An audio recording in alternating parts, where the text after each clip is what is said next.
Bonjour, je suis Antonin Padovani, je suis journaliste et auteur de deux bouquins aux éditions du Rouergue, Composter et Bokashi, qui parlent de compost.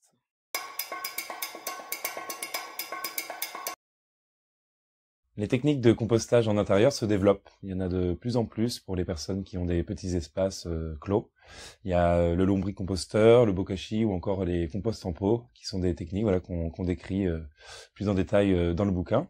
Et voilà, l'ensemble de ces nouvelles solutions qui arrivent permettent d'ouvrir un peu l'horizon du compostage et de l'ouvrir à des espaces qui ne sont pas simplement conditionnés au fait d'avoir un jardin.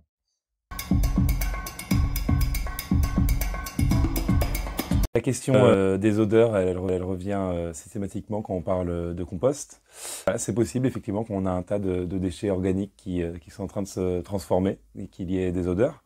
Mais c'est pas forcément quelque chose de négatif. Déjà, ça peut être une alerte. Ça veut dire qu'il y a peut-être quelque chose qui se passe pas bien dans la transformation de vos déchets. Si vraiment l'odeur est nauséabonde, c'est qu'il y a un souci. Mais sinon, ces petites odeurs, faut apprendre à les dompter au quotidien. Et voilà, on se dit que c'est quand même un désagrément qui est peut-être pas si important par rapport à tout ce que peut apporter un compost dans son quotidien. Dans un compost en bonne santé, on peut tout mettre. Voilà, il ne faut pas se restreindre aux épluchures. On peut mettre les déchets du jardin, on peut mettre même parfois des morceaux de viande, etc. Le tout, c'est toujours bien faire attention à l'équilibre du compost. Ça dépend aussi des objectifs que vous avez pour votre compost. Si votre objectif, c'est d'avoir un amendement pour le jardin qui soit efficace, etc., éventuellement, on peut faire attention à ce qu'on va mettre dans son compost. Mais si votre objectif, c'est simplement de réduire vos déchets, là, il faut maximiser et on peut vraiment tout mettre et tout doit disparaître.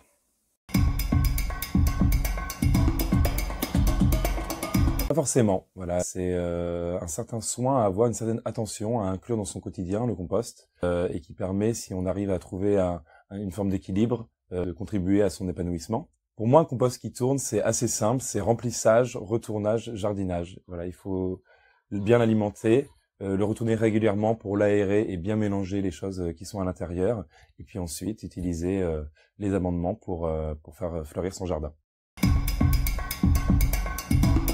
Beaucoup de collectivités donnent aujourd'hui accès à des équipements gratuits, souvent en échange d'une petite formation au compost.